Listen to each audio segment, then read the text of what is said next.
let's be honest.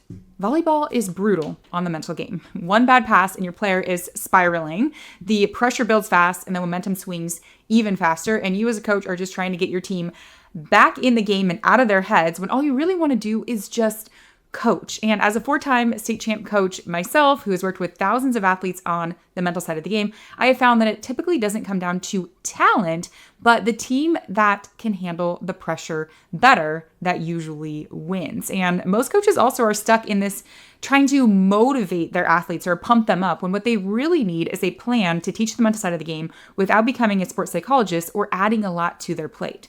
So in this episode, we're going to be breaking down the 3 most common mistakes that I see most volleyball teams make that have nothing to do with skill or talent and everything to do with the mental game, and how you can coach mental training skills in your program to overcome these mistakes. So let's dive into it. Now, before I do that, I want to give a coach in our community a shout out. This is a coach who recently joined Plug and Play Elite Mental Game for Teams. He actually hasn't even started the program yet with his players. He's a director of a softball club, and they're going to be starting it with their teams shortly. But I really thought it was impactful, the reason why he decided to join Plug and Play. This is exactly what he said.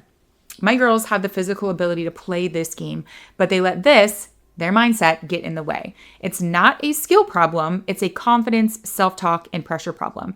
I've coached long enough to see how quickly one mistake turns into a downward spiral. Last night, I watched one of my best athletes completely implode, and I knew right then, if we had something in place to help her handle that mentally, it could have gone completely differently. That's why I've been leaning into mental training more. We're not just building skills, we're building people, and they need the mindset to match the work that they're putting in. And my biggest fear as a coach, screwing them up to the point where they can't be fixed. I want to make sure I'm giving them the right tools, because when it's game time, reps and drills are never enough. It's what's going on between their ears that determines who shows up. And after watching your webinar, I sent it to my wife and one of our parents, and we all knew this is what we've been missing. Now, I just love how honest this coach is, because I feel like I can relate with that as a coach too. Our biggest fear is we're not giving our athletes the tools that they need, or we're going to screw them up. And this coach was on our free training for coaches, where he learned about our program, Plug and Play Elite Mental Game for Teams, and decided, yes, this is what is missing. So if you're a coach in a similar boat or any of that resonated with you, head to our free training. It's at coachfreetraining.com. I break down some simple mental training skills that you can be doing with your team, but I also talk about our system, Plug and Play Elite Mental Game for Teams, so that you can literally plug and play mental training with your team. So that's at coachfreetraining.com. All right. Number 1 reason why volleyball is such a mental game is because there are just such short rallies with not a lot of time to recover. You know that a rally takes anywhere from, 5 seconds to upwards of, 30 seconds would be a long rally. And then it's over and they don't have a whole lot of time to recover before the next play is happening. And so that time that they have between plays, between serves, is probably anywhere from like 10 to 15 seconds, a little bit longer if you've got a timeout or a sub is coming in, but it's not a whole lot of time to recover and reset. And in that time, what happens to a lot of athletes is that their mind starts to spiral to places that it shouldn't. And so their self-talk and what's going on in their head, I know you have seen as a coach, but what's happening in her brain is that her inner critic, I'm sure all of you are familiar with what an inner critic is, but that voice in her brain that is not helpful is taking her down a path that is not allowing her to show up as the athlete that she needs to be. And so maybe she shanked that last pass. Maybe there was a mistake that happened. Maybe the momentum is kind of swinging in the opposite direction. And she's probably saying things to herself like, I hope this next serve doesn't come to me. I don't want to mess up. Are we going to lose? What's coach going to think? I'm going to get pulled out. Who's in the stands? And their brain, it's a very normal human response, but is going to places that's not actually helping them. And what we teach athletes inside our program is something called the thought wheel. Okay, so a very simple concept, but how it works, I want you to imagine that there are 5 arrows that are all pointing to each other and creating a circle. And at the beginning, well, I guess it's a circle, so they all go into each other, but I will start at the situation. And so your athlete is in situations, your team is in situations that they can or can't control, most of the time that they can't. Maybe it's that we lost the last point. Maybe it's that we're down by 5 points. That's the situation that we're in. However, she does get to choose, and your team gets to choose what they think about it. So situation leads to thoughts. And if your athlete is choosing a thought that is not productive, so it's like, oh, I'm going to lose this for my entire team and everyone's going to be disappointed. That's the thought. Thoughts actually lead to feelings. Okay, so her thought that she's thinking that's really not productive, I suck, I'm going to lose this for the whole team, is leading to a feeling of probably discouragement, not really motivated, fear, like not great emotions.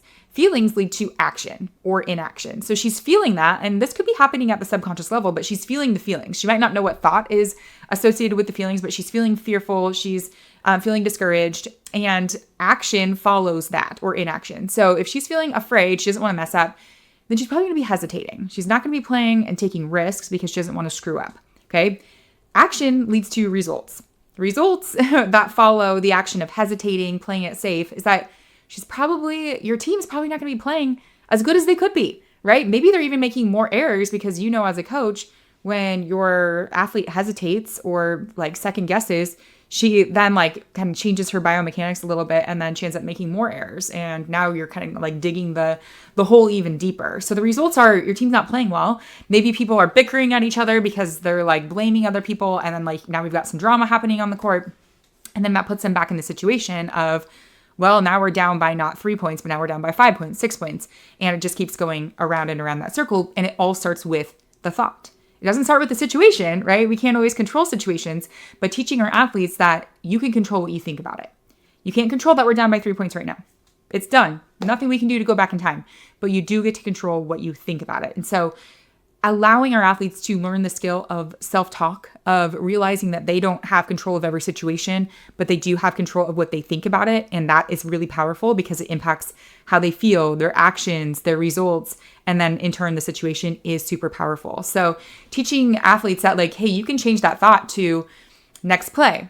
Okay. I know that's a really common one that we say as coaches, but even a thought of, I can't do anything about the past. All I can do is focus on this next play. Or what we teach athletes are affirmations. Okay. So we actually have athletes develop 3 affirmations for the season based on the player they want to be, the athlete they want to be, their goals. And so athletes always have those affirmations that they can follow back on. And it's not affirmations that are just like, I'm smart, brave, confident, strong. I mean, those are good, but they're very specific to the athlete and what they want to accomplish.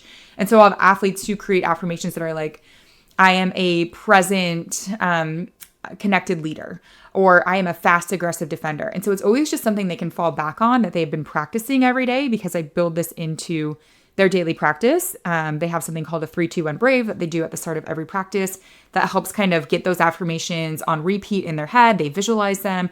It's just always at top of mind because our subconscious is always listening. It's always like picking up cues from the environment. And so we want to make sure that we're inputting these good things into their brain. And again, that process, that 3-2-1 Brave, where they repeat their affirmations to themselves and they visualize them, they write them down, takes less than 5 minutes. And if you want to learn more about that, go to coachbretraining.com. That's where I break down 3-2-1 Brave and other really simple mental training strategies that you can do. So that's number one, is that it's super fast paced. Like these rallies are short and there's not a lot of time to recover. And so what your athletes are thinking and what they're saying to themselves is really, really important. Okay. Number 2, momentum.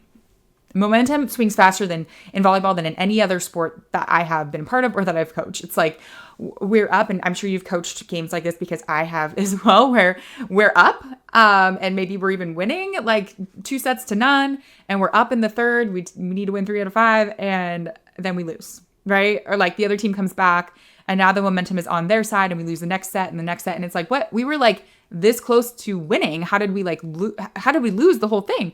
That's because momentum in volleyball is such a big thing. Every single play, a point is awarded, right? Every single thing that rally ends, a point goes to one team or the other. And so as a result of that, pressure starts to build in athletes and everything matters more because, like I said, every single point is awarded. And so they start to play in panic mode really fast because they know that momentum is a fleeting thing. Like you can't relax really because it could be taken away from you in a second. But some athletes haven't learned that, and then they do get a little lax. Then all of a sudden you're, as a coach, like, come on, like make sure you stay in it. And so we have to equip athletes to handle the pressure that comes with volleyball and comes with the momentum swings. And so you have to train this. Obviously, as a coach, you can train this in practice. You have to be able to, and you can't always put them in the exact pressure situation that they're going to be in, but you can simulate some of this in practice by making sure that practice is competitive, making sure that you're scoring things. You can also have your drill design really intentional so that you are putting aside into a deficit and then having to like have them climb back from that. I am not a big fan of exercise as punishment, but consequences when it comes to winning and losing, like we make sure that we tie the consequences that you lost and it's impacting your competitive cauldron score, which we use that in our program. It's a way to track performance, ranking athletes. You have to introduce it really intentionally because it can backfire on you. Ranking athletes and all of that can be tough on some athletes depending on how they interpret that. But in our program, we're always competing and we're always assigning numbers and point values and things like that to try and simulate some of this pressure. And so making sure that you're doing that in practice, but also making sure that you're preparing your athletes ahead of time for the pressure that they're going to face. And part of that is, are they prepared before they step out onto the court? And so we teach athletes a pregame routine. It's actually custom to them. Aside from that, we actually teach them what their hype number is. So essentially it's this number on a scale of 1 to 10, and it indicates how hyped they need to be before they go out and play.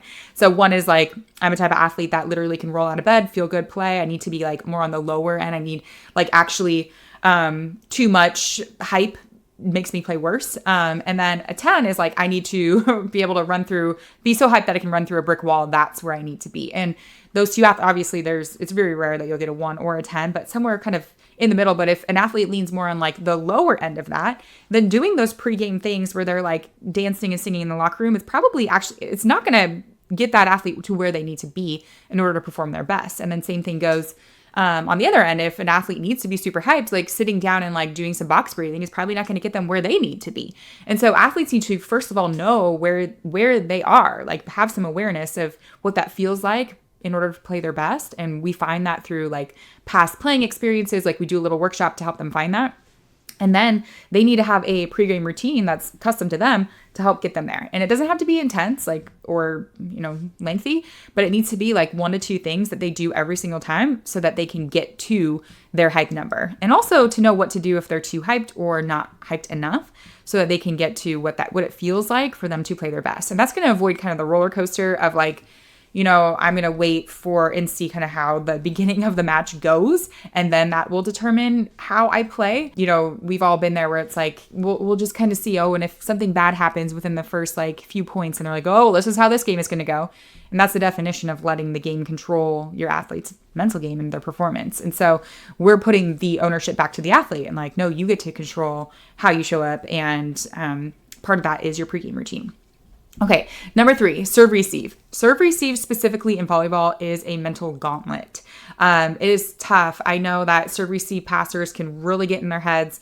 They can overthink things, and most of that is because like, they make a mistake and it's very public, and then they can be targeted. So the server goes back and it's like there's a little bit of time you're watching. You can kind of build up some anticipation when you're watching that server, and then there's some time for that ball to travel, and there's just enough time to overthink things. So second guessing, again, back to that self-talk of like, I hope the ball doesn't come to me. Like a lot of that can really impact serve receive, and the mental game of serve receive is almost like a game in and of itself. And so I teach all my serve receive passers, really everyone on the team, but specifically serve receive, they have to be able to have a reset routine. Snapback routine is what we teach. It's a combination of a breath where they like actually engage their parasympathetic nervous system. At the top of their breath, they say a reset word that is predetermined based on how they want to feel in that moment, and also based on past really good playing experiences or really good serve receive performances. So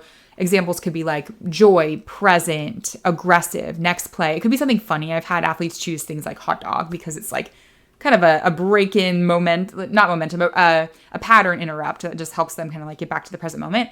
And then on their exhale, they're doing some sort of reset signal. So that could be as simple as touching their fingers together. They could walk to the sideline and put their foot on it. They could look at the antenna.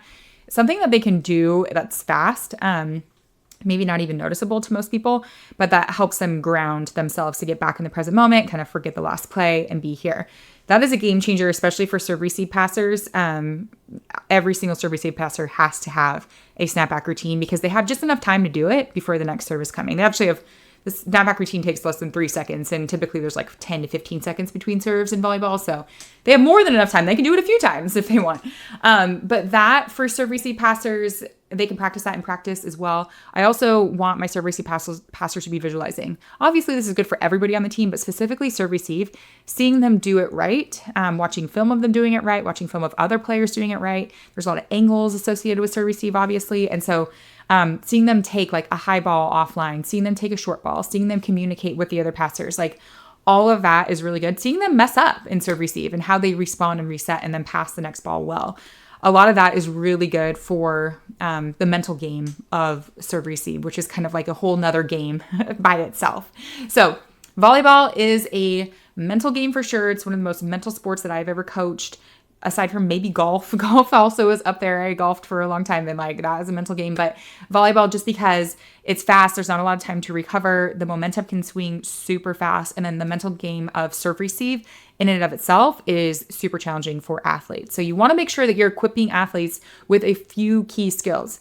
Number one, they have to be able to control their self-talk and be really specific about where they are placing their emphasis, on like making sure that what they're talking about doesn't necessarily have to be positive, but it does have to be neutral and not negative. And so training that with affirmations, with their 3, 2, 1 brave is really, really good. Also being able to deal with pressure and momentum. And part of that is having a pregame routine where they get to their correct hype number and knowing what their hype number is in the first place. And then having a snapback routine so they can reset in moments where they need it. Now I teach actually all 3 of these things at our free training for coaches. So if you go to coachfreetraining.com, you can check that out. That's also where I talk about plug and play elite mental game, because you are a coach, you're not a sports psychologist. You don't need to be a sports psychologist to teach these skills. You can be, that's exactly why I created plug and play elite mental game for teams. So you can literally get your team together, press play on really short videos, lead a short discussion afterwards, and they have the skills to apply to that next practice, that next game, whatever it is, so that you can get back to what you want to do as a coach, which is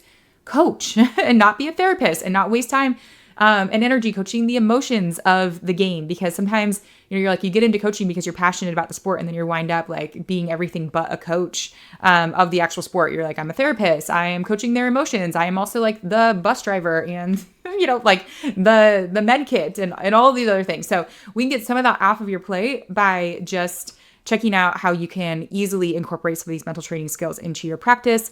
Again, that's at coachfreetraining.com. All right, coaches, I'm Coach Bre, and I am the host of the Coach Pregame podcast. I will see you in the next episode.